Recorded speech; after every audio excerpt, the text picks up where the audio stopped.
As Sri Ayush ji, my colleague in the RSS, has just now mentioned that we are in an unprecedented and peculiar times that the humanity is facing. As we all know, for last 2 months, the entire world is passing through a critical time because of the COVID-19 or the coronavirus disease. And it is really very strange that we have to meet instead of having a personal interaction in some location like in Delhi, the capital. We are in different parts of the country, and I am now speaking from Bangalore, which is my hometown. And we have called this an interaction with media instead of calling it a press conference. The background note has been given, which may not be considered the press note and official press note, but it throws up certain issues so that you will be able to pose your questions and participate in the interaction. Friends, it is the first time, I think, in the history of humanity that every individual human being on this planet is some way or the other affected because of this coronavirus. In the earlier calamities, man-made or natural,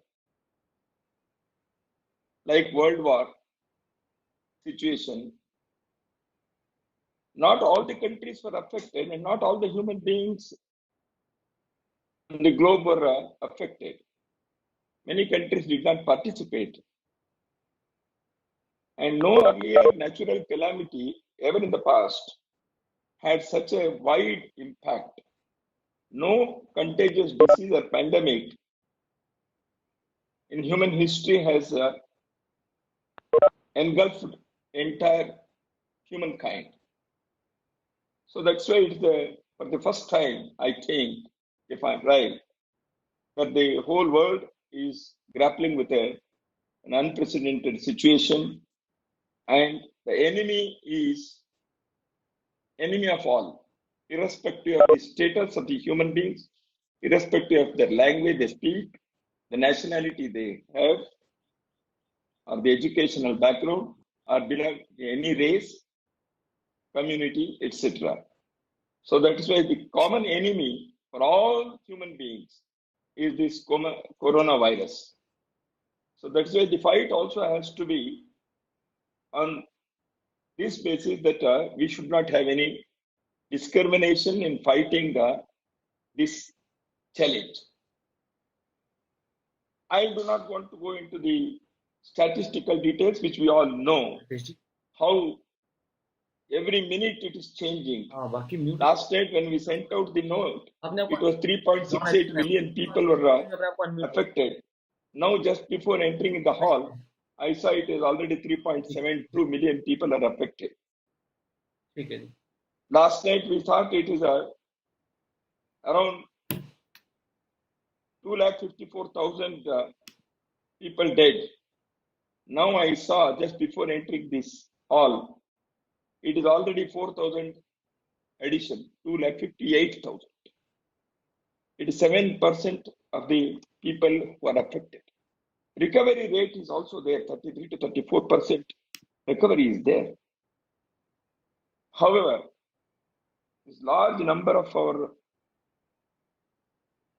people belonging to human race are bidding goodbye to this planet is a painful thing. They may belong to any nationality, any language. So that's why this unprecedented challenge has to be faced squarely by all the nations, governments, organizations, individuals, and communities. Here, I would like to share with you, already as it has been told in the background note, India's fight has been unique. As we all know, it is the second largest population here in India after China, 1.3 billion people. And as we all know, India's literacy and healthcare levels are not that of many developed countries. It is still a developing country. But yet, I am proud to say that India's fight has been unique and it is something exemplary. Although even one death is painful and we cannot accept it, but by going to if you compare with other countries, India has done very well, or I should say, God has been very kind to India. So till now, the figures show that the total number of affected people or the deaths, they are still under control, and compared to other countries, 0.7 per million, 0.7 deaths per million population.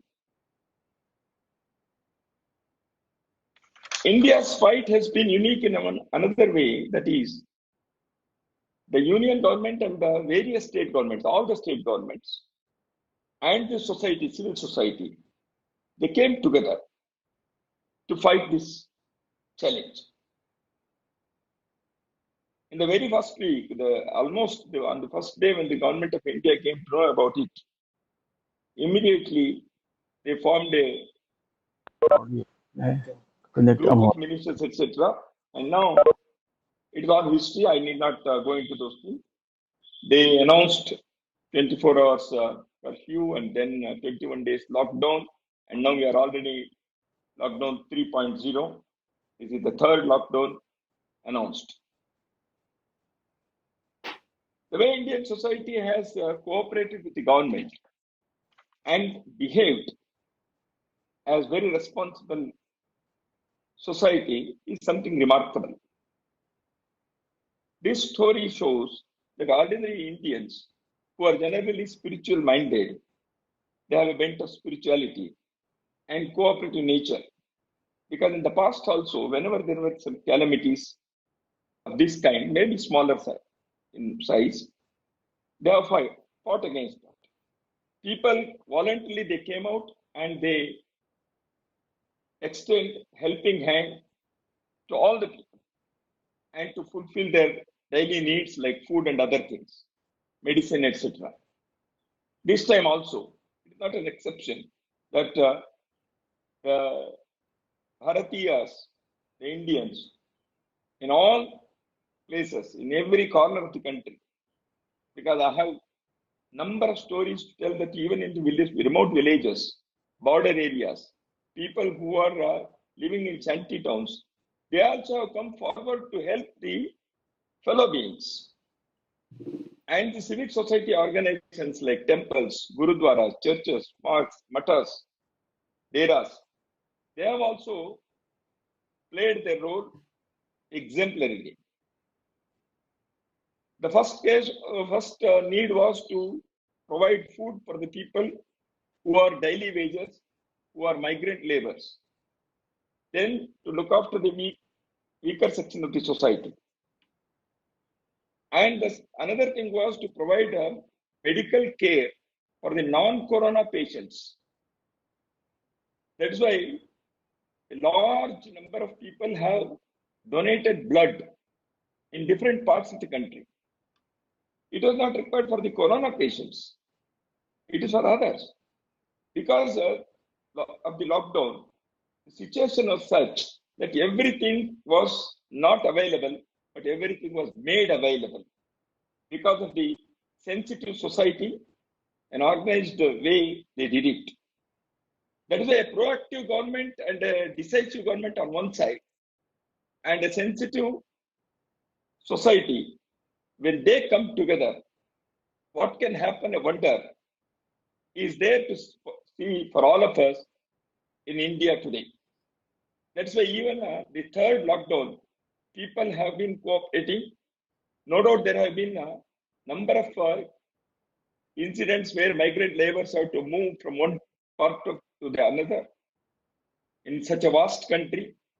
Now, in the last 2 days, the migrant labor transportation from one part of the country to another has started, and the government administration has made all the arrangements.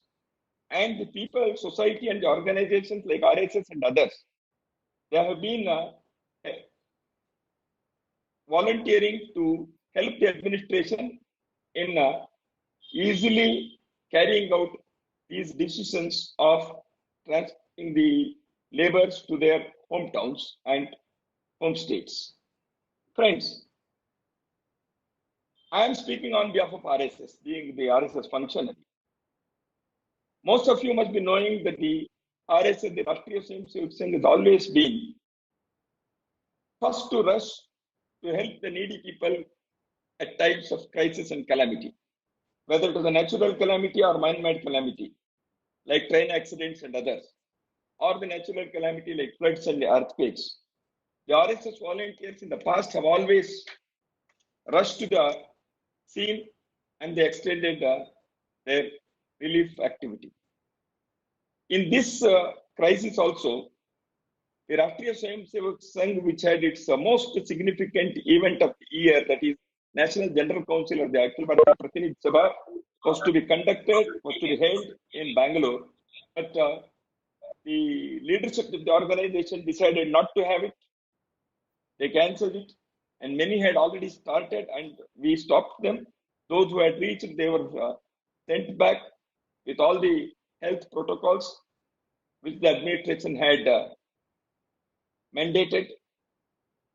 So this is the first time that for last 2 months and the next 1 month at least, till we come out of this crisis, RSS has suspended all its regular activities of assembling daily assemblies or weekly training camps, etc.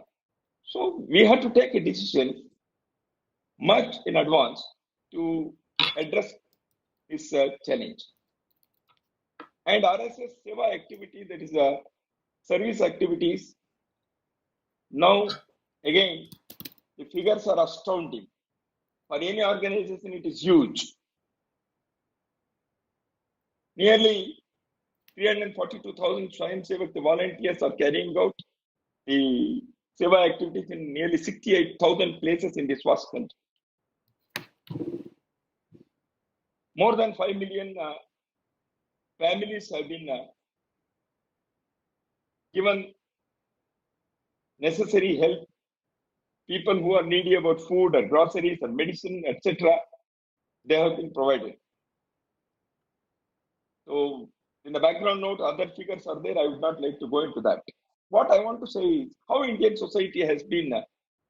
See, the migrant laborers in Delhi a month or so back, when they moved towards Uttar Pradesh and Bihar, that is to eastward, they were all migrant laborers. They are earning their daily wages. It is very difficult for them to live, but the society was kind enough to provide food and other necessities to them. But they wanted to go to their hometowns, villages, so they started walking. But when they reached the Uttar Pradesh border, they had to be taken care. But every individual had to undergo the corona tests. The administration provided all those necessities. What I want to underline here is when they walked along the roads, it was more than 300,000 people. They were not raising any slogans against anybody, government or others. They were silently walking, peacefully walking. They did not create any mess. They did not indulge in any violence. They did not demand for food. No doubt the people along the road in the villages and others, the NGOs and other volunteer organizations like RSS and others, definitely they have provided food, etc. But the thing is, what I want to underline here is that the ordinary people of India, how they behaved. So they reached their homes. They had to face all the difficulties, miseries, hardships, but they behaved. When the Prime Minister asked the people of India to support the frontline warriors, the doctors, medical staff, the government officials, the police, and the sweepers of the towns, municipal towns, and metropolitans, people came forward and they extended the help. Even 3 days back in Bangalore, when the police put a parade, people surrounding people, they were throwing food, flowers on them. Not only that, even the military band was played by the military in respect of the police. So this shows how people have been, as a society, as a nation, with oneness and something, this great unity, they have demonstrated. So that's why I would like to say, Indian society, with its internal immunity and intrinsic strength. Intrinsic strength because of its cultural and civilizational background on one side, and the immunity because as a race, God has provided us, so which has come in handy. So that's why the Indian society has behaved in such a wonderful way, and we could keep the curve under control. Now, the last part of my thing I would like to say, what would happen in the post-corona world? Umpteen number of people in different parts of the world, academicians, scholars, thought leaders, political leaders, media persons have been writing about post-corona world. And everybody agrees that it will not be the same. The world after corona crisis will not be the same again. We will be living in a new world order. Approach to life, approach to lifestyles, geopolitical balances, economic structures and policies, all these things will have to undergo a change. Whatever may be our ideological and philosophical pursuances, one has to accept that the humanity will have to revisit to its lifestyle and model of development. Hopefully, in the post-corona thing, there can be an investigation about the origin, reason, and impact of the pandemic. But the entire world will also have to come together to go in search for the emergence of a future world order, a new regime. All the individuals, organizations, and countries will have to participate in this discussion and practice of emerging a new world order. Here comes the role of India again. As you all know, the political ideologies based on politico-economic thoughts which have ruled the world for last 1 century have failed in today's world. The unbridled materialism and consumerism will have to be questioned, and I hope the humanity will try to free itself from this. And another thing is the economic depression and environmental degradations, which is taking a cycle, will also have to be addressed through a new lifestyle which is more friendly to ecological and natural situations. It will have to be a localization, which we call Swadeshi, a self-reliance model, and where a local resources, workforce, and needs will have to be integrated with economic activity, taking into consideration ecological considerations. And we in RSS believe that the entire world will have to have a bifocal thing. One, the whole world is one family. This universalism will have to be the human's goal and objective, that we all belong to one family. But at the same time, economic, political, and other decentralized models with social cohesion will have to be there. It will have to be simultaneously local and global. Think globally, act locally. Think globally, live locally. For this, when I say the whole world is one family, the basic unit of our civilization for any society is the family. The lockdown had its own positive side also. The families have lived together and they have tried to understand each other in one family. We hope that the importance of family institution will be further realized in post-corona world, which will definitely extend to the communities, village communities, and the entire universe. So it is now time for us that divisive tendencies, economic philosophies, policies, political policies and ideologies, religious differences, all such discriminations will have to be now overcome with oneness of humankind without having any discrimination. We'll have to think about a new order. But definitely, national identities will remain. But universal goal will have to be pursued. So that's why the RSS believes that a new world order with its self-reliance, sustainable development models, where lifestyles, natural and ecological considerations should be taken into consideration, will have to be the new world order's basic, fundamental, foundational aspects. That's why I conclude with saying that the human-centric, holistic coalition of the world will be the prerequisite for the emergence of a new world order. So we are facing the corona crisis. I am confident that the whole world will come with flying colors, although there have been a lot of losses.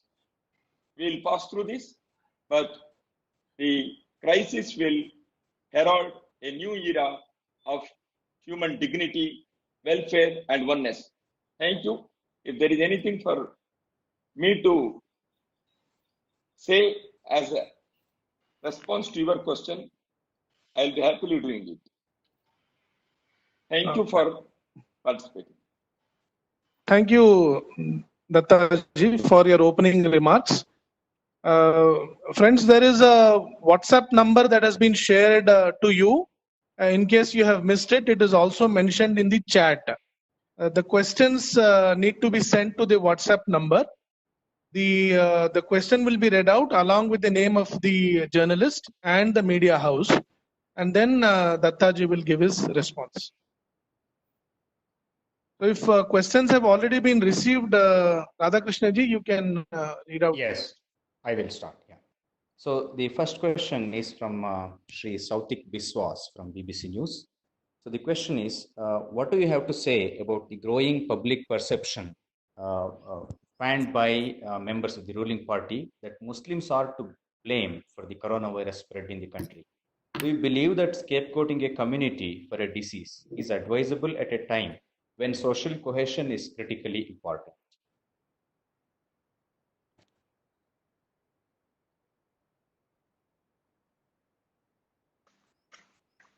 Excellent. Thank you. As you say, it is a perception. That is not reality. And from on behalf of RSS, I can say already the chief of RSS, Sarsanga Chalakji, Dr. Mohan Bhagavat, the other day when he addressed the Swayam Sevak and the society, he has made it very clear that is some small number of some people, if they have the entire community should not be blamed and it should not be held a scapegoat. That's why naming any one community for as the reason for this crisis or spreading of this crisis would not be in right spirit. The RSS does not accept it. See, the virus or the disease does not discriminate. So it has to be fought by all with oneness, which I have underlined during my introductory section also. So that perception, if somebody is creating that perception, either because of short-sightedness or somebody may be doing it deliberately. In any case, it is not acceptable. And the challenge is for all, and answer also should be by all.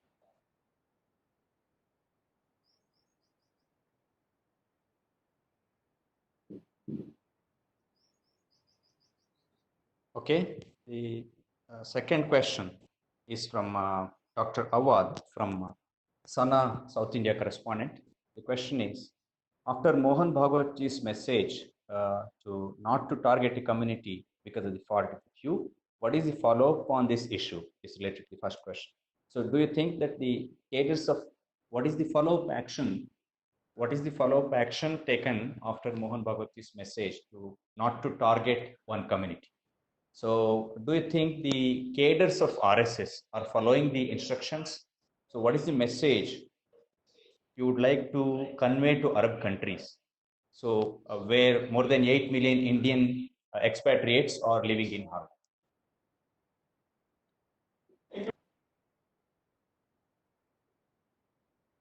It is not only to the Arab community, the RSS would like to communicate to the whole world that already what Dr. Mohan Bhagwat, Sarasang Chalaka of RSS said, it is there in the practice of RSS.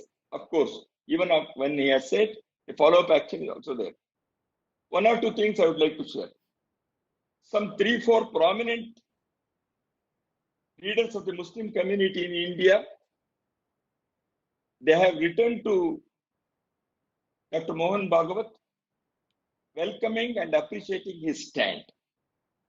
And they have also said that we believe when you say that these things are on the ground, and lot of people who might not have written, through our outreach section, we have contacted community to many local, state level Muslim leaders, and all of them believe us. Because in the last 1 year, there have been many situations, many decisions, and we have had a lot of contact with the Muslim community.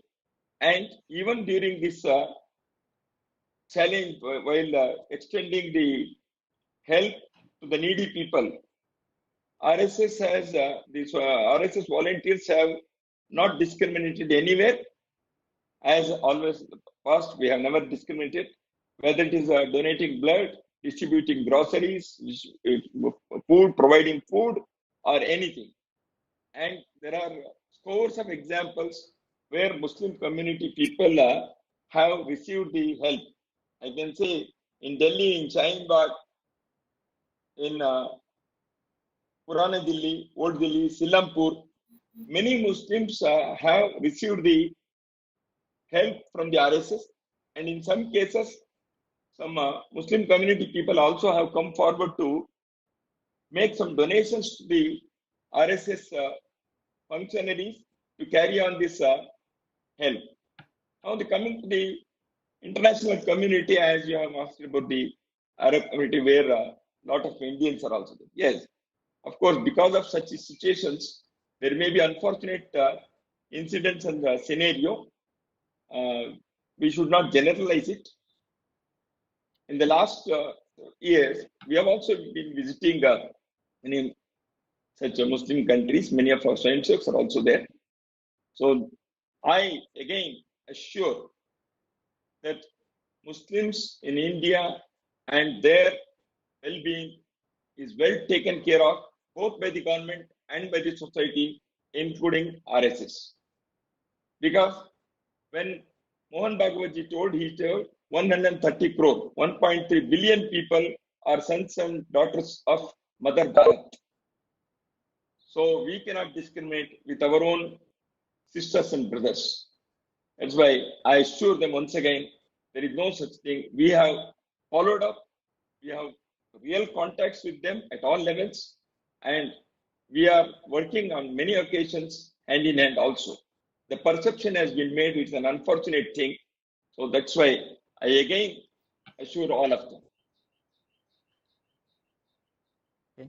The next question is from Ms. Vinita Deepak from APTV. What is RSS doing to battle the perception war that says it is anti-Muslim in its beliefs and conduct? So do you think the organization needs to be more vocal and upfront about defending itself of these charges? Is there a need to promote a set of articulate right-wing thinkers and speakers who can take this criticism head on? Thank you for your suggestion. I think you have been very sympathetic, and I think you also can play a role in this, because again and again, I have already answered this in the first two questions. When you say it is a perception, there is a deficit about reality. So the reality is entirely different. Lot of Muslim leaders who meet us on various occasions, they agree with us. They send their children to the schools run by Sangha Swayam Sevaks in Vidya Bharati schools. They participate in many organizations which are being run by Swayam Sevaks in our national life. It may be student organization, it may be labor organization, it may be many other such mass organizations and various outfits. And number three, RSS has been providing, as I said, even before Corona, lot of service activities which are happening. So everywhere, people participate. Now in this Corona thing, I'll tell you. For example, Northeastern students are in large number in cities like Mumbai, Hyderabad, Chennai, Bangalore, and Delhi, etc. And 2-3 Northeastern states chief ministers have issued statements that because of RSS and RSS related inspired organizations, our boys and girls are safe. They may be Christians, but thing is, the Northeastern students from Nagaland, Arunachal Pradesh, Manipur, Assam, Meghalaya, Mizoram, these states, students are studying in these cities. They have been taken care of. Even on earlier occasions, that has been done, and even the present crisis also. So there is no such, and they have made public statements about this. Chief ministers have written articles, they have tweeted, they have made public statements. There's a discrimination of this kind is not taking place. Now, as you said, whether some right-wing article, right-wing or left-wing, RSS doesn't consider itself as right-wing or left-wing. We say we are a nationalist organization for the universal good. That's why I don't consider as the right or something, whatever it is. If you say that right-wing organizations, thinkers, I think a lot many people have already been writing, and many more have written. So in this, I welcome and request for your participation and cooperation also, because please understand, talk to people, visit our service projects, and then highlight what you see as truth and fact.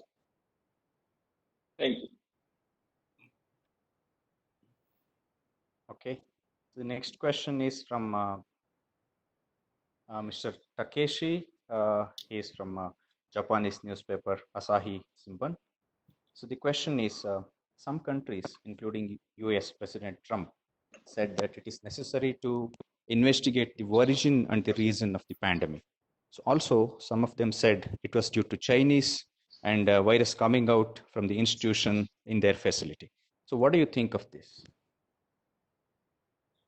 I have already said in my introductory thing and also in the background, fully when there is a global crisis of this size and of this impact, it is for the international community tomorrow in the post-corona scenario to probe or to fix the responsibility. It is not for a voluntary organization like RSS. However, in any such conditions, it happens that the international community, through some organizations which are having that mandate and infrastructure and standing in the global system, they will be going into that. I do not say whether this country or that country, virus is virus, whether it is man-made or not, whether it was purposeful or not, it is premature to say anything. So if the President of America thinks like that, it is his opinion. But I think, however, such a situation will definitely emerge, because when billions of people on this planet had to suffer, it is in the interest of humanity that it has to be probed, and we should know what is the origin and the reason, so that we can prepare ourselves as human race for any such calamities in future. It is not to pinpoint somebody as a culprit, but it is for the better preparation in future. Thank you. Okay. So let me read out the next. I think question. the received questions are over. No, Yes. there are a few more questions Okay. I can ask. Yeah. So many social organizations and NGOs globally are engaged in grappling with and helping out during COVID-19. So what is RSS ultimate objective or deliverable from its India and global efforts? So when Sri Bhagwat met with foreign correspondents, it was to clear the air about and understand RSS better. So is this another step in the same direction? And is it to also endorse and support the BJP government? Munish Gupta from PIO TV. No, it is not endorsing any government. But the thing is, the whole world is now looking at India, how India is performing. India means the government of India, the society of India, both. Together it is India. And so, as I have said in the beginning itself, when India has fought this challenge, it is together, the government and the people. They are not two separate entities in that way. When we say India, it's both. It is not to support anybody. That's why I said I am proud that Indian society, the Bharatiya society has stood up, and they have done it. And there are various organs. Society has many mechanisms. Government is one organ, and it has performed in its own wonderful way. The social organizations, NGOs, societies, the religious, cultural, and other organizations and the systems and outfits, they have also played the role. So I want to underline how in such a crisis, a society, a nation stood up and it has performed very well. But I am not telling it's all. How we are going to perform in future, how we are going to learn lesson as a nation, how we are going to implement those lessons in practical life in the post-corona world. There also this unity, this immediacy, this purposefulness should be demonstrated, and I hope it will be demonstrated.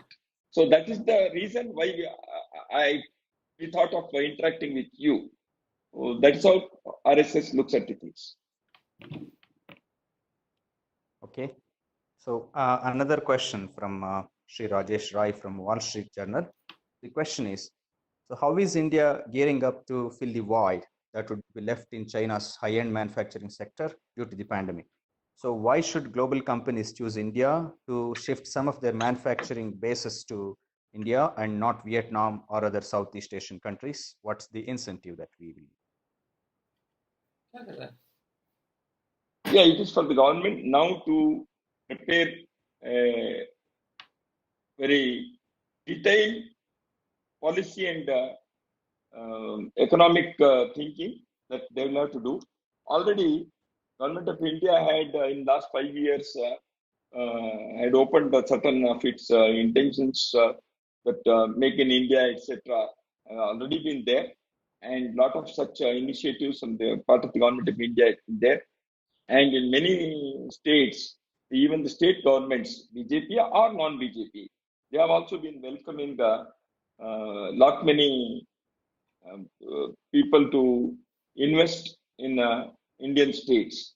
So I think in the after the crisis, so government of India and the state governments together, they will have to think on these lines, how we can attract investment from other countries in its own way without disturbing, without harming the local self-reliance, without harming our natural resources to the extent that we face another problem. So that's why we will have to take into consideration how we will strike a balance. That's why there will have to be very choosy, in a way, judicious way of doing things. So it's a very detailed thing. We'll have to discuss about that. However, when I say Swadeshi self-reliance and made in India efforts of government, these things will have to be considered. Recently, the government of India, as I've heard through media and other channels, that farming section and MSME, medium and small enterprises, the government has announced a lot of new measures so that India as an economic unit and agriculture and manufacturing sector should stand on its own feet for the development of indigenous and intrinsic strength of India. But at the same time, a developing country or any country in this world today can't close its doors to others. You will have to live. That's why when the Prime Minister the other day, he has put 5 ovals, AEIO, adaptability, efficiency, etc. objective. There, the last one, U, is universalism. So that's why this adaptability, efficiency, universalism, inclusion, these things he has already mentioned. I think the government of India will work on these lines.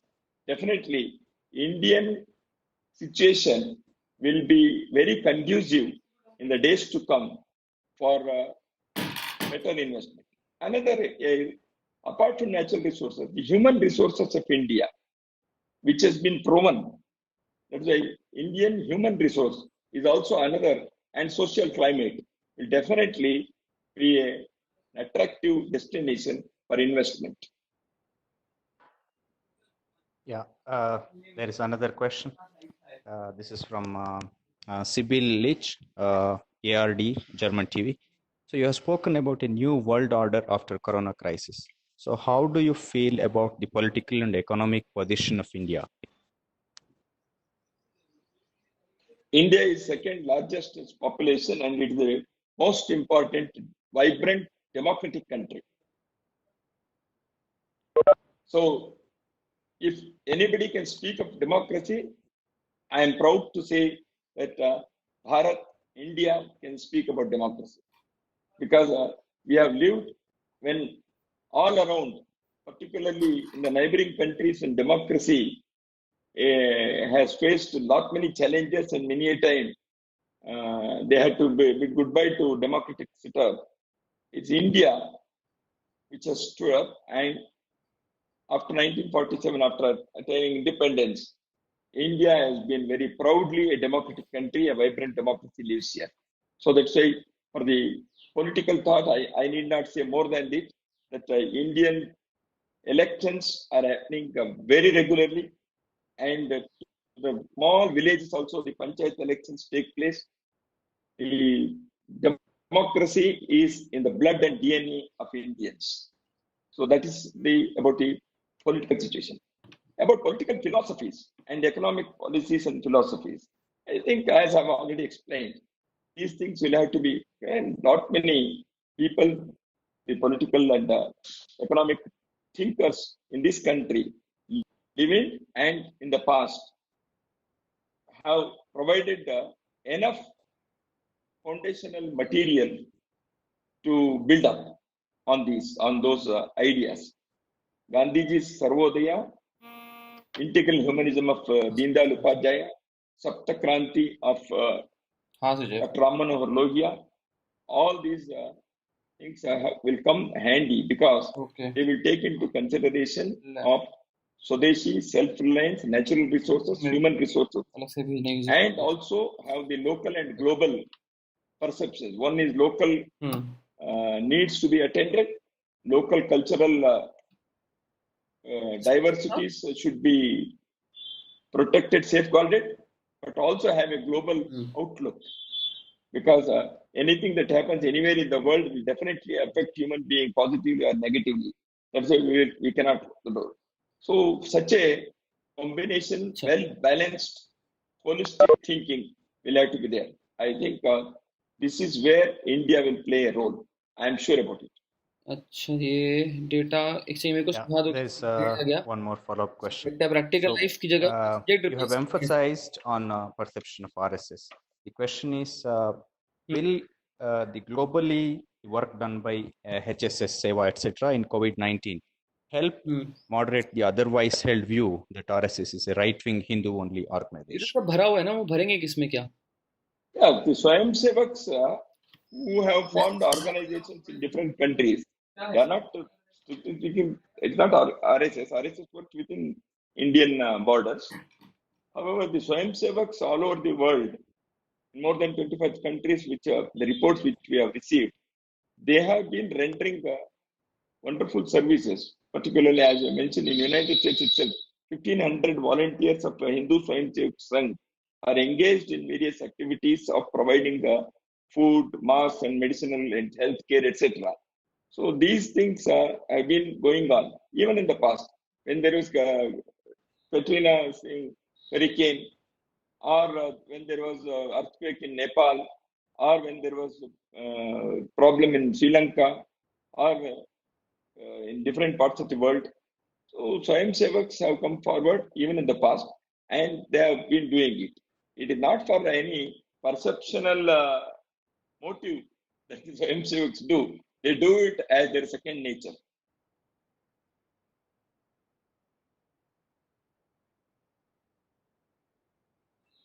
So, okay, all the questions received so far, I think we have covered. Over to you, Ayush.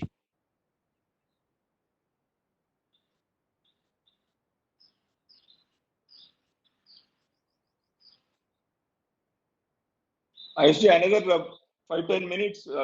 We can definitely open the house. Okay. I think Mr. Awad is there. Thank you. Namaskar. Just my question is about Gujarat state actually.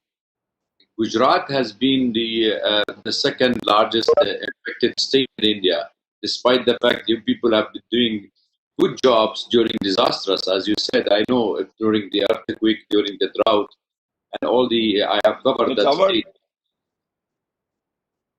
Okay. So what? This Why is question- this?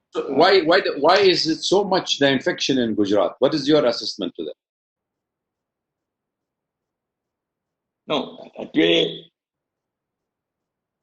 Maharashtra, Gujarat, see, eastern part is less affected and the western part is more affected if you see the map of India. There may be some valid reasons for this, life habits, natural situations, and many other things. It is for the experts to go into that. It is not the question of which party is ruling in one particular state. Because Gujarat is ruled by BJP, still why virus comes there? Because as we all know, people have gone from one place to another. Officially, some people have been taken in the last 2-3 days. Unofficially, also people have moved from one place to another. So, as we all know, this virus, and people who have come like that and who might not have undergone any tests, etc. So that has spread. And cities like Agra, cities like Mumbai, or states like in Gujarat to some extent, as you have mentioned, these are unfortunate situations where the pandemic has spread positive cases are more. So that's why the government and the society will have to address the situation very strictly. And I, on my personal, what I would like to say that the strict following of lockdown protocols and restrictions imposed by the government should be followed by the people to the letter and spirit. If we can do that, I think we'll be able to control. I appreciate your concern for Gujarat. Anyhow, we have to have the concern for all. So Gujarat, our friends, both in government and in the society, will take note of your concern and do their best. Thank you. हाँ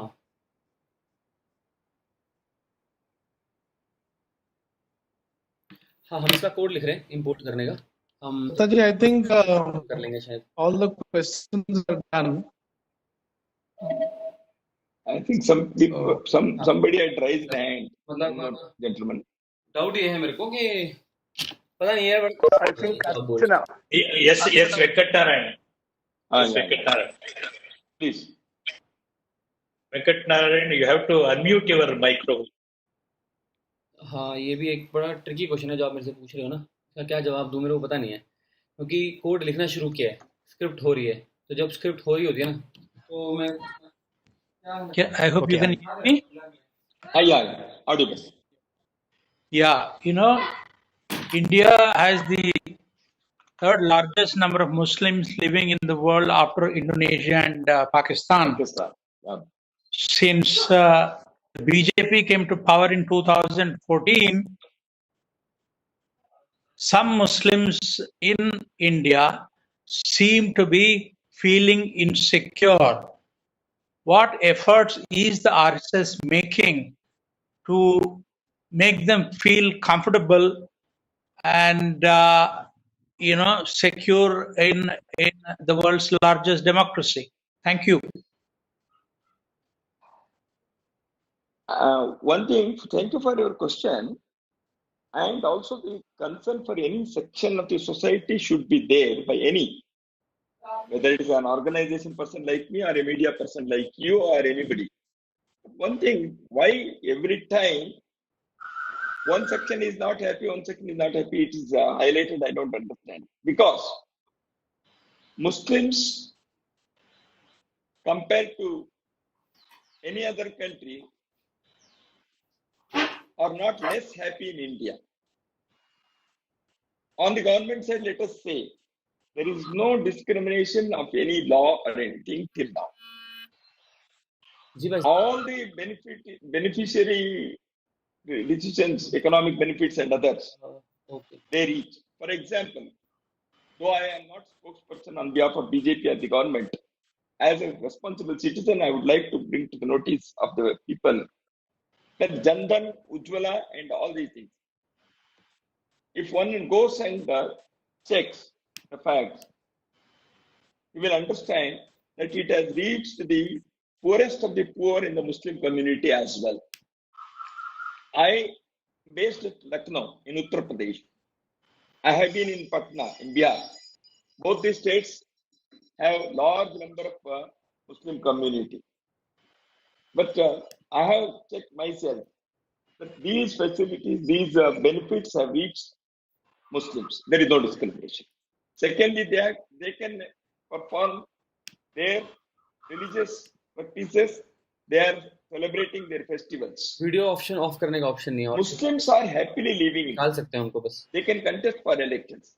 They can occupy any positions. There have been a number of presidents and vice presidents of India who have been Muslims. They are there in top positions. They are there in cultural sphere like cinema or music or art and other. Civic decorations have been there and Indian people have happily done it.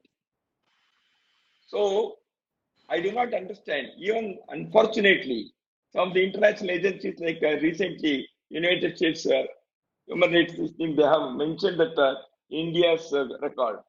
On the day when the report was released, the Bollywood actor, film actor, he died, and the way Indians expressed their feelings is the fitting answer to the report of the United States organization about the treatment to Muslims.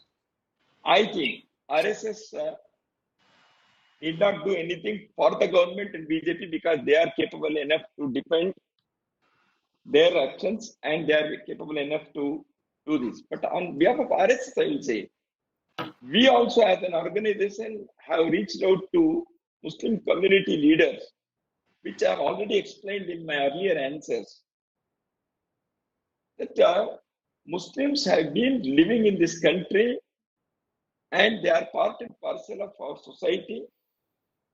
And RSS has never, there is no one incident which is proved. Allegations and perceptions are different. It is not proved.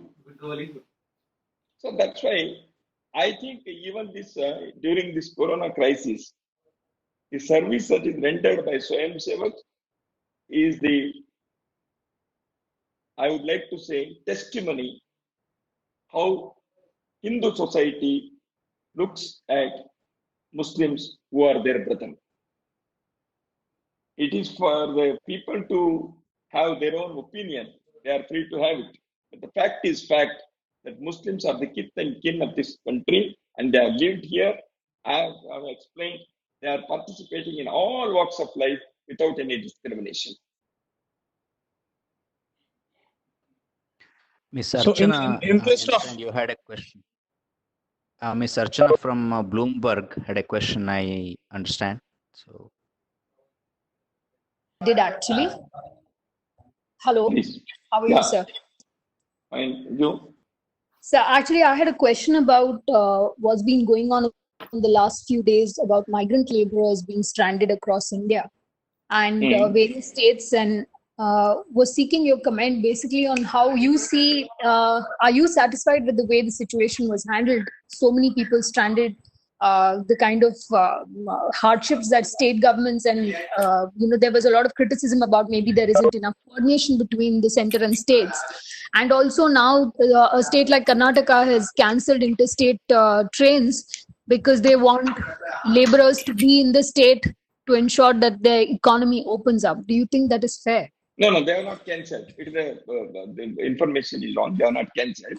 They have only said that if they remain here, we will take care of them for their food, etc. Because they are labor, they are contributing to the economic activity. If they remain, it is well and good. Otherwise, if they want, because number of trains and number of buses have already been flying and running, and anybody who wants to, if there is anything, even on behalf of RSS, we will request the government, those who want to reach their hometowns, want to see their family members, they can go, because that is the decision of the government of India. No state government should unnecessarily do it if they are doing it. They are not doing it, because I have checked in the morning, this morning only, particularly about Karnataka, because I am living in Bangalore now.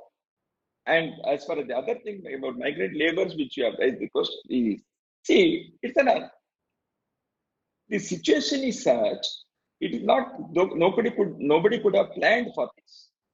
See, suddenly when such a situation arises, to meet the situation, there will have to be certain see, even the government officials and the police, to what extent they can have the burden for last 2 months, they are working 24/7, everybody knows. It is not an ordinary thing. In an extraordinary situation, if there are certain small incidents in some places, we should not generalize it and paint it in a negative way to show that the whole society and all the government and everybody is doing like this. I think it is very unbecoming of the people to blow up situations. I don't say there have not been any situation, any incident. There may be, because many people are living in a very psychological tensions now. For last 2 months, even the migrant laborers, they may be receiving food, etc., which is provided by various service organizations like RSS and others. But at the same time, they will have their psychological tensions. They may definitely express certain things. And the police and the administration is also, which is working day in and day out they also have their tensions. There may be some sporadic incident which should not be generalized, number one. Number two, the migrant laborers who want to reach their homes from one state to another, from one district to another, we are trying to, we as an RSS organization and other organizations in the society also are trying to help the administration in order to see that the crowd is managed well, number one. They are provided with food and other things. Number two, their health care is taken care of. Number three, they are tested before they reach their home. I tell you, this morning I was having a discussion on video conference with the RSS functionaries in Uttar Pradesh in eastern part. Many people who have reached there from Mumbai and etc., when they enter the village, in some villages, the villagers are telling they are their own village people. That is because they have come from Mumbai and other places. There may be some cases. People have come on their foot unofficially, they have reached the villages. So they have to be tested, they have to be quarantined. So these things, as a society, we have to address this situation. The government is also addressing. So we have to work hand in hand. Let's say if there are any sporadic incident, I am sorry, it should not be blown out of proportion. And by and large, as I said, the migrant laborers have behaved wonderfully well. And the police administration and others are also trying their best to do this. And organizations like ours, we are also trying to see that situation is not going out of hand. So we also have to have patience, and considerable tension is there. That's why I think the situation will be eased out within another next couple of days. And we are also conducting a survey whether migrant laborers who have gone to cities for their livelihood, how many of them would like to live back in villages or come back to cities, so that future planning could be better. Thank you. Thank you. We shall end the session here. On behalf of the Rashtriya Swayamsevak Sangh, I would like to thank all of you for investing your time to attend this press interaction with us. We are sure that the collective efforts of all of us, we will all tide over this pandemic. And the next time, like Dattaji mentioned in his initial remarks, that we will have a meeting one-on-one, have a more physical interaction with each other in this for a better topic. Yeah, on a better topic in the post-corona world. Thank you. Namaste, and thank you all of you. Thank you. Thank you all.